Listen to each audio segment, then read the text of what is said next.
Electro homeopathic remedy और digestive organ के रोग यानी डाइजेस्टिव ऑर्गन के रोग लीवर पर हमने लीवर के रोग के बारे में हम चर्चा शुरू किए हैं, जिसमें कल हम आपको कल वाली वीडियो में हमने बताया था कि आपको जॉन्डिस रोग पर और जॉन्डिस रोग पर उसके लक्षण और होने के कारण। अब आज हम हेपेटाइटिस पर आपका चर्चा करेंगे कि हेपेटाइटिस भी एक लीवर का बहुत ही इम्पोर्टेंट रोग है ना। आजकल हेपेटाइटिस के चलते बहुत से भयंकर आपको जैसे लिवर सिरोसिस में कन्वर्ट हो जा रहा है हेपेटाइटिस, तो उसके बारे में हम लोग चर्चा करेंगे। देखिए, हेपेटाइटिस यानी आपको लीवर में सूजन या इसको यकृत शोथ भी कहते हैं। ये वायरस से होने वाला डिजीज है ना। और इसके कई प्रकार हैं हेपेटाइटिस के, जैसे आपको hepatitis A, hepatitis B, hepatitis C, D और ई। और आज के रिसर्च में कुछ दो आपको जी और एफ भी देखने में आया है। इसके भी वायरस आपको मतलब मिले हैं लीवर में, इसकी भी रिसर्च जारी है ना। अब देखते हैं हम लोग कि आपको हेपेटाइटिस ए और बी सी डी होने का कारण क्या है ना। किस तरह हमारे शरीर में ये आपको वायरस प्रवेश करता है। तो सबसे पहले हम लोग देखेंगे हेपेटाइटिस ए और ई। ये दोनों जो है, दोनों वायरस आपको संक्रमित जल या प्रदूषित जल या प्रदूषित भोजन के माध्यम से हमारे शरीर में प्रवेश करते हैं।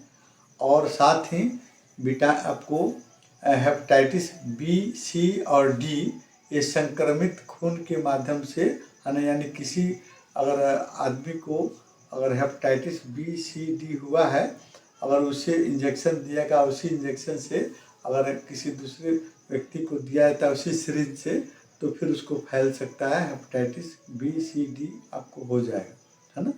और साथ साथ में असुरक्षित यौन संपर्क से भी ये रोग आपको फैलता है ना। और ये सीधे इसका वायरस आपको ब्लड में मिल जाता है और लीवर के सेल टिश्यू पर पहुंचकर वहाँ उसको में सूजन पैदा कर देता है। ठीक है। और देखिए, और विटामिन आपको ये हेपेटाइटिस आपको बी और सी ये हमारे शरीर में आपको जिस रोगी को हो जाता है तो बहुत दिन तक उसके शरीर में वैरी करता है ना।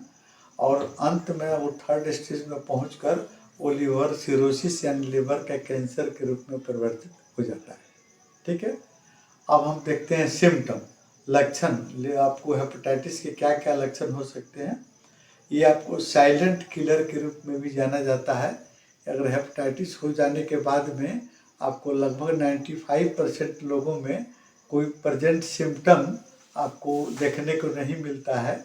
वो स्टेज उसका जब बदलता है, सेकंड थर्ड स्टेज में पहुंचता है, तभी उसको सिम्टम को देखने को मिलता है। ये पुराना होने पर, यही रोग पुराना होने पर आपको लिवर सिरोसिस या कैंसर में बदलता है। अब देखिए, इसमें जो है इसका लक्षण जो है जॉन्डिस है ना। जॉन्डिस का होना, जैसे मानते हैं जॉन्डिस हो जाएगा, आँख पीला हो जाएगा, यूरिन पीला होगा, पेशाब पीला होगा, साथ साथ में शरीर का स्किन भी पीला हो जाता है। और इसके अलावा भूख कम लगना, कमजोरी महसूस होना, यानी आपको इसके अलावा आपको पेट में दर्द होना या सूजन हो जाना। और जैसे राइट रिब्स में, राइट साइड में एब्डोमेन में आपको लास्ट रिब्स के नीचे आपको प्रेशर देने, फिजिकल एग्जामिनेशन करने पर वहाँ दर्द महसूस होता है, आपको लीवर में स्वेलिंग पता लग जाता है। अब देखते हैं इसका निदान। निदान के लिए आपको LFT लिवर फंक्शन टेस्ट करेंगे, CBC आपको करके उसके बाद में उसके अलावा आपको अल्ट्रासाउंड भी इसकी जांच की प्रक्रिया है। कभी कभी आपको बायोप्सी, लिवर बायोप्सी भी करना पड़ता है, तब हेपेटाइटिस का सही रूप आपको सामने आता है। अब देखिए, डॉक्टर आपको इसके इस पर जो है जितने भी आपको हमारे इलेक्ट्रोहोम्योपैथिक मेडिसिन है जो आपको हेपेटाइटिस पर बहुत ही अच्छी है टोटली, क्योंकि सब हर्बल मेडिसिन है ना। तो हर्बल मेडिसिन रहने के चलते इसका कोई साइड इफ़ेक्ट नहीं है।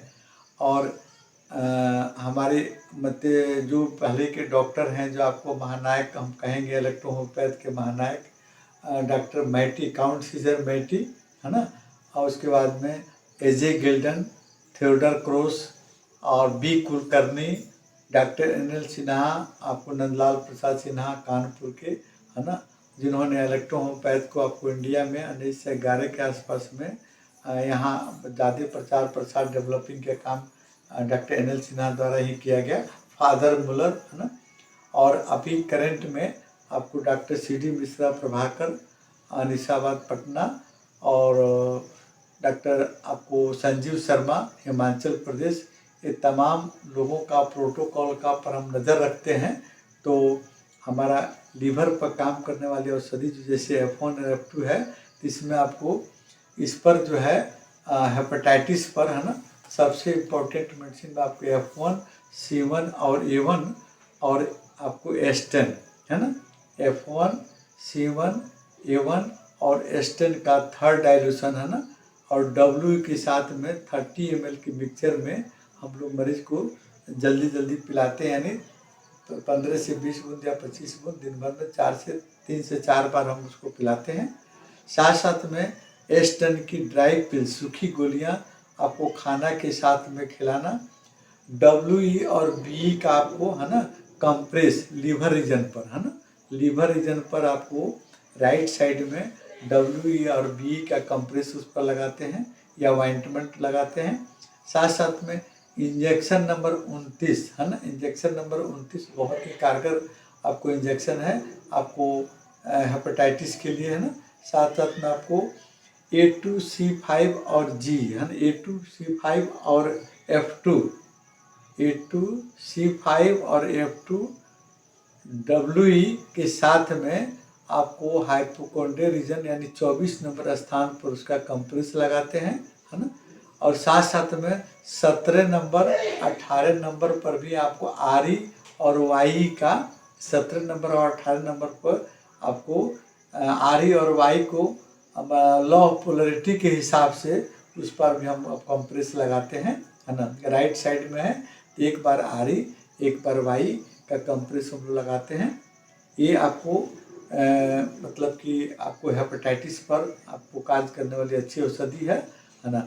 दूसरे नंबर पर हम देखते हैं कि हेपेटाइटिस होने के बाद में मरीज का हम खाना की कैसी व्यवस्था करें। तो जैसे हल्का खाना, जैसे सोडा वाटर है, दूध है ना, हल्का ग्लूकोज, या आपको मतलब पपीता का जूस, फल का जूस, है ना, साबूदाना, बार्ली या जौ का मतलब पानी, इसको हल्का रूप में मतलब मरीज को हम लोग देते हैं ना।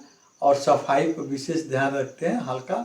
इसमें आपको लीवर संबंधित जो भी रोग है उसमें हम आपको हाईली प्रोटीन या आपको हाईली फैट वाला भोजन नहीं देना है, तला हुआ छना हुआ चीज़ नहीं देना है ना, शराब का सेवन नहीं करना है, तब हम आपको हेपेटाइटिस से बच। नहीं तो ये बहुत लॉन्ग प्रोसेस है हेपेटाइटिस का इलाज।